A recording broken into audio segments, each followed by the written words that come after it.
এই মুহূর্তে সরাসরি আলিপুর আবহাওয়া দপ্তর থেকে পাওয়া আবহাওয়ার লেটেস্ট আপডেট। সরস্বতী পুজোর আগে বাংলার আবহাওয়া কেমন থাকতে পারে? শীতের প্রত্যাবর্তন নাকি গরমের শুরু? আবহাওয়া দপ্তর এ নিয়ে কি জানাচ্ছেন? কেমন থাকতে পারে রাজ্যের প্রতিটি জেলার আবহাওয়া? সার্বিক আবহাওয়ার আপডেট জানিয়ে দেবো এই ভিডিওতে। অবশ্যই ভিডিওটি শেষ পর্যন্ত দেখবেন। এক ধাক্কায় 21 ডিগ্রিতে কলকাতার তাপমাত্রা। বসন্তে পঞ্চমীর আগেই বাংলা থেকে উদাও শীত, একেবারে উষ্ণতার ছোঁয়া। অনেকেই বলছেন শীতের বিদায়, বাংলায় বসন্ত এসে গেছে। যদিও এখনই শীতের বিদায় পুরোপুরি বলতে নারাজ আলিপুর হাওয়া অফিস। আবহাওয়াবিদরা বলছেন ফেব্রুয়ারিতে কিছুটা হলেও শীতের আমেজ ফিরলেও তা প্রত্যাশিত নয় বলেই এমনই মতামত। তবে আগামী কয়েকদিন আবহাওয়ার বিশেষ বদল ঘটবে না বলেই পূর্বাভাস আলিপুর হাওয়া অফিসের। এক নজরে দেখে নিন কেমন থাকবে বাংলার আবহাওয়া।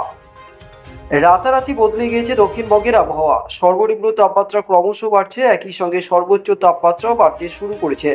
দক্ষিণবঙ্গের একাধিক জেলায় তাপমাত্রা 20 ডিগ্রির কাছাকাছি পৌঁছে গিয়েছে। অন্যদিকে সর্বোচ্চ তাপমাত্রাও 30 ডিগ্রি সেলসিয়াসের ঘরে। আলিপুর হাওয়া অফিস সূত্রে খবর, পুরুলিয়া থেকে কিংবা মেদিনীপুর বিভিন্ন জেলায় সর্বোচ্চ তাপমাত্রা 30 ডিগ্রিতে। এই অবস্থায় দক্ষিণবঙ্গের কোনো জেলাতে বৃষ্টির কোনো সম্ভাবনা না থাকলেও আকাশ আংশিক মেঘলা থাকবে, বৃষ্টির যদিও কোনো সম্ভাবনা নেই। অন্যদিকে সকালের দিকে কুয়াশার দাপট থাকবে বলেই জানিয়েছে হাওয়া অফিস। একের পর এক পশ্চিমী ঝঞ্ঝা, তার উপরে অসম হরিয়ানাতে জোড়া ঘূর্ণাবর্ত, সব মিলিয়ে বাংলায় শীত একেবারেই নেই। কলকাতার সর্বনিম্ন তাপমাত্রা 21 ডিগ্রিতে পৌঁছে গিয়েছে। হাওয়া অফিস বলছে পরিস্থিতি যা, তাতে আগামী 5 দিন আবহাওয়ার বদল হবে না, পড়বে না ঠান্ডা। সকালের দিকে কুয়াশা থাকবে, বেলা বাড়লে তা কেটে গেলেও আকাশ আংশিক মেঘলা থাকবে বলে পূর্বাভাসে জানানো হয়েছে।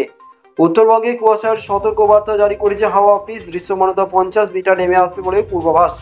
আবহাওয়াবিদরা বলছেন 6 জেলায় সকালের দিকে কুয়াশার দাপট থাকবে।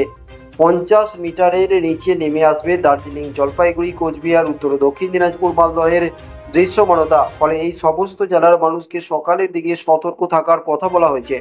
অন্যদিকে বাকি জেলাগুলিতেও সকালের দিকে হালকা থেকে মাঝারি কুয়াশা থাকবে বলেই পূর্বাভাস। এই মুহূর্তে আপনি ভিডিওটি কোন জায়গা থেকে দেখছেন, সেখানকার আবহাওয়া কেমন? মেঘলা আকাশ নাকি হালকা শীত রয়েছে? অবশ্যই কমেন্ট বক্সে কমেন্ট করে জানাবেন।